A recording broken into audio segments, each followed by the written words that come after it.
Welcome back to Movie Bite. Today we are diving into a fantasy comedy horror movie released in 2012 called Dark Shadows. Big spoilers lie ahead, so consider yourself warned. Back in 1760, the Collins family departs from Liverpool and sets sail toward Maine in New England, aiming to build a massive family empire. They launch a wildly profitable fishing venture that enables them to found the town of Collinsport alongside their huge mansion, Collinwood. Even as their wealth increases, the father teaches his young boy, Barnabas Collins, that family must always be the top priority.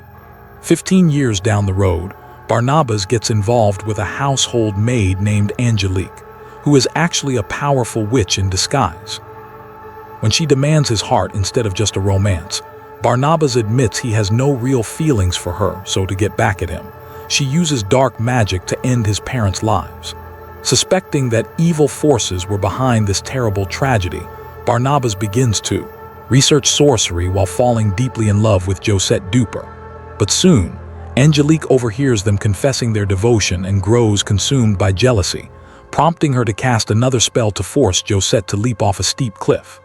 Failing to catch her, a heartbroken Barnabas plunges right after her, but unlike Josette, he survives the drop because Angelique cursed him with vampirism to ensure his pain would last forever.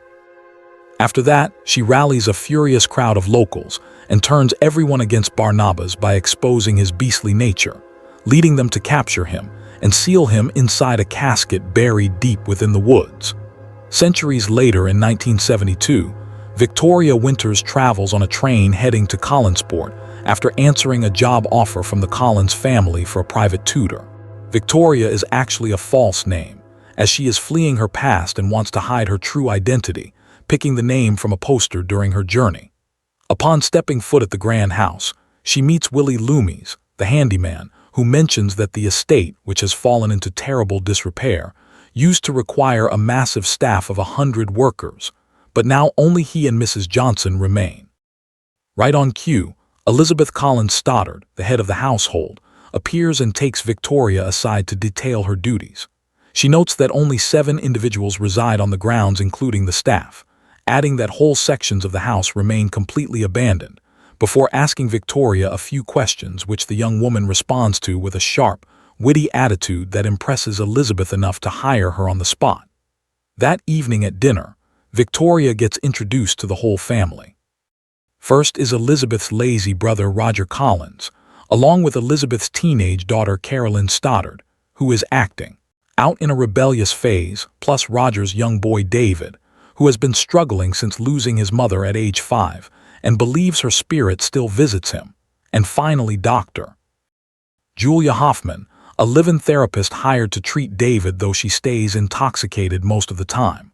Feeling for David's pain, Victoria admits that she believes in spirits as well, which upsets Elizabeth.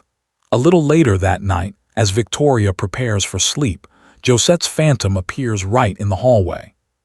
The spirit warns her that he is arriving before floating to the main hall, drifting around the light fixture, and repeating her warning once more before dropping through the air just like she did off the cliff, vanishing into thin air. Meanwhile, out in the woods, a work crew digging ground for a fast food restaurant stumbles upon Barnabas' buried box. Curiosity gets the better of them as they pry it open, and now that he is unleashed, Barnabas drains every last worker dry while politely apologizing for his intense, centuries-long craving. With his hunger satisfied, he walks toward his old home, bewildered by all the strange modern inventions and strange clothes he sees along the way while completely covered in blood. Arriving at the property at last, he encounters Willie out in the yard and puts him under a trance using vampire hypnosis to gather the details he needs, asking the worker to clean off the mess before leading him indoors.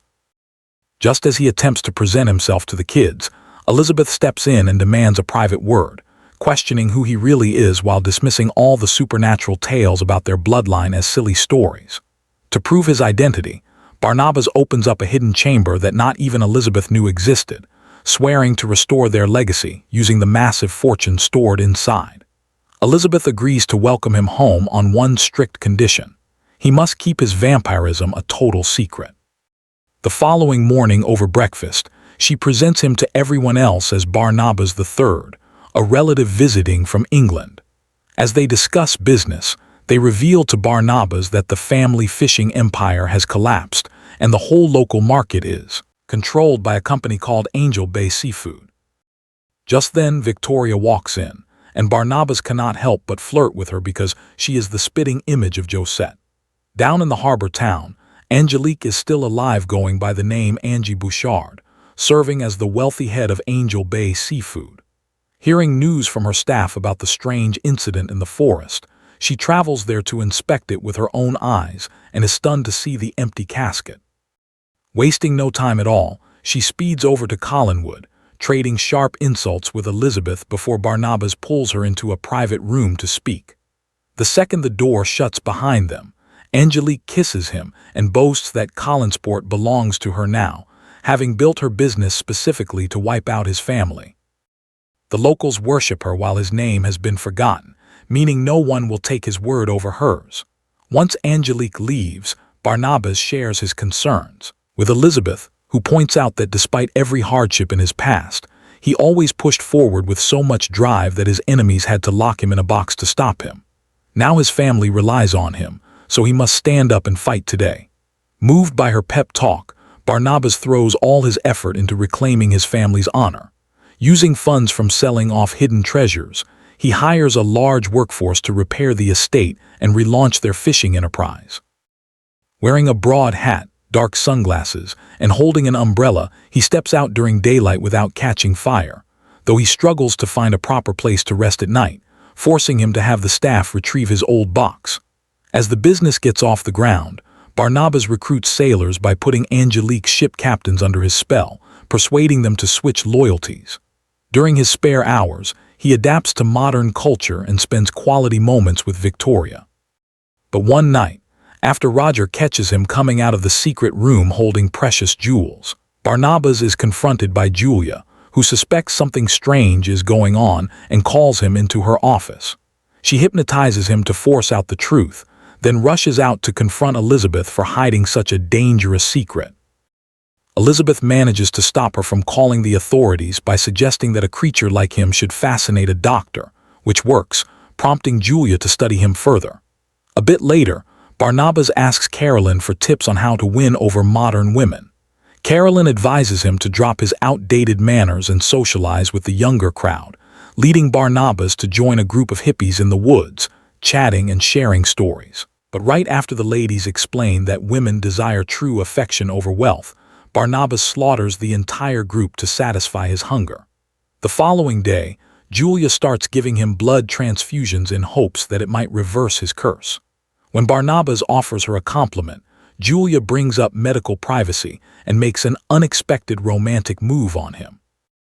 Meanwhile, as Victoria and Barnabas grow closer through conversations about mysterious events, Angelique becomes enraged that the Collins business is thriving once more. Her board members don't see the problem since Angel Bay still dominates almost the entire local market. But Angelique insists it is about pride and completing her revenge to completely wipe out the Collins bloodline.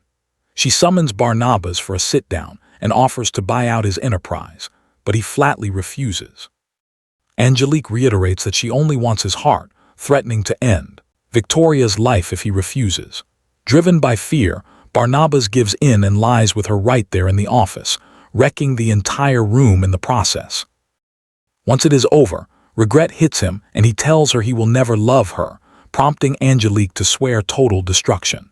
Barnabas keeps meeting Julia for his blood treatments while Victoria starts having vivid dreams about seeing Josette's spirit during childhood, which led her parents to lock her in a mental institution.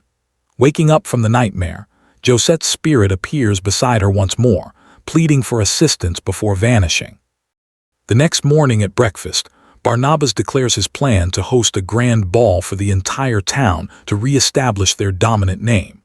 Carolyn informs him that people throw modern parties now rather than balls, giving him handy advice on what young crowds like. When the evening arrives, she is shocked to realize he wasn't kidding about hiring top talent, as Alice Cooper is actually performing live at the event. Not caring much for the loud music, Barnabas slips away for a walk around the estate and catches David tending the coachroom instead of the hired worker, all because his father ordered him to cover the post and guard the door. Barnabas sends the boy away and scales the outer wall to peek inside, catching Roger making out with the female staff member while sneaking money out of guests' coat pockets. Shortly after, he meets Victoria out on a balcony, where she admits she is aware of his deep affection for her. She expresses how safe she feels with him, feeling as if they have known each other for ages, confessing that an unnatural pull always drew her toward Collinwood. As he leans in to kiss her, she hesitates and steps back because this marks the very first time her feelings have ever been returned, prompting her to share her painful background. Victoria spent years trapped in an asylum, surrounded only by strict medical staff and Josette's apparition, enduring endless harsh procedures meant to cure her. Yet her spirit remained unbroken, and she eventually managed to break free through a window. As she searched for a place to flee, Josette's ghost pointed directly to the newspaper job listing, guiding her next move. She finally feels at peace at Collinwood and has fallen deeply in love with Barnabas, proving it by pulling him into a kiss. Watching from afar is Angelique, who just pulled up to the party and boils with pure rage. The following day, Barnabas visits Julia to demand faster progress on curing his condition so he can be with Victoria, but catches her injecting his vampire blood into her own veins. She never actually intended to cure him at all, aiming solely to gain eternal life for herself. Furious over her betrayal of his family, Barnabas bites her neck and slays her on the spot, unaware her fangs were starting to grow. He then commands Willie to row him out to open water so they can sink her body using a heavy brick. Soon after, he catches Roger attempting to break into the hidden vault, offering him a choice. He can step up and start being a proper father to David, or take a huge cash payout and leave the family behind forever. Without hesitation, Roger takes the cash and abandons his son, completely breaking David's heart. As the heartbroken boy rushes toward his room, a falling disco ball nearly crushes him after coming loose, but Barnabas dashes in with supernatural speed to push him clear, landing directly in a beam of sunlight that immediately sets his flesh ablaze. With his secret exposed to everyone, David and Victoria flee from him in horror. Growing desperate, Barnabas confronts Angelique, but she refuses to lift his curse, tricking him into confessing Julia's murder. She then offers a deal. They can run the fishing empire side by side as lovers, or she will lock him back in his cask. Barnabas rejects her completely and turns to leave, but her henchmen step out on the other side of the door holding a box that Angelique shoves him right into. Locking it tight with chains, they haul it away in a van toward the graveyard, but not before Angelique casts a spell that blows up the Collins factory. Left hidden inside a tomb, the casket is soon discovered by young David, who was alerted to Barnabas' plight after being warned by the spirit of his mother. Down in town, crowds gather as emergency crews fight to put out the massive flames. Angelique arrives and plays the audio tape of Barnabas confessing to Julia's death, turning the entire crowd into a vengeful mob. This furious group, accompanied by police and Angelique, storms Collinwood just as Barnabas returns, where he agrees to surrender if they spare his relatives, provided Angelique is taken down too. When the sheriff fires his weapon at Barnabas, the bullet barely affects him, prompting Barnabas to sink his teeth into Angelique to shatter her skin and expose her true wicked nature. As the sheriff orders the crowd to clear out, Barnabas launches an attack against Angelique, backed by Elizabeth wielding a shotgun and Carolyn, who suddenly turns into a werewolf.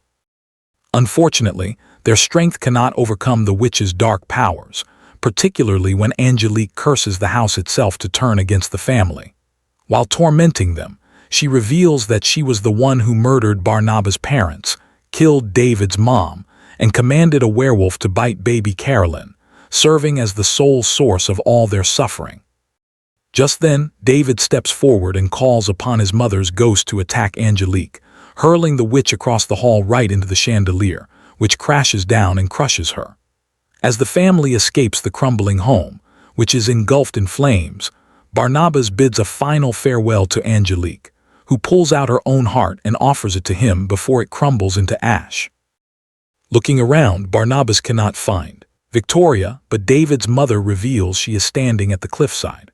While the family stands watching the mansion burn, Barnabas rushes to prevent Victoria from throwing herself off, but she refuses to stop, reasoning that she belongs to the light while he is cursed to walk in the dark forever, making a life together impossible. Overwhelmed by grief, Victoria leaps, and just like what happened centuries earlier, Barnabas dives after her. Only this time he bites her neck to turn her into a vampire before she strikes the rocks below. Transformed into an immortal being just like him, they can now remain united forever, sealing their destiny with a deep kiss. Meanwhile, at the ocean floor, Julia's sunken corpse opens its eyes, revealing that she has turned into a creature of the night as well. Don't forget to hit subscribe and turn on the bell so you never miss another story breakdown. Thank you for watching.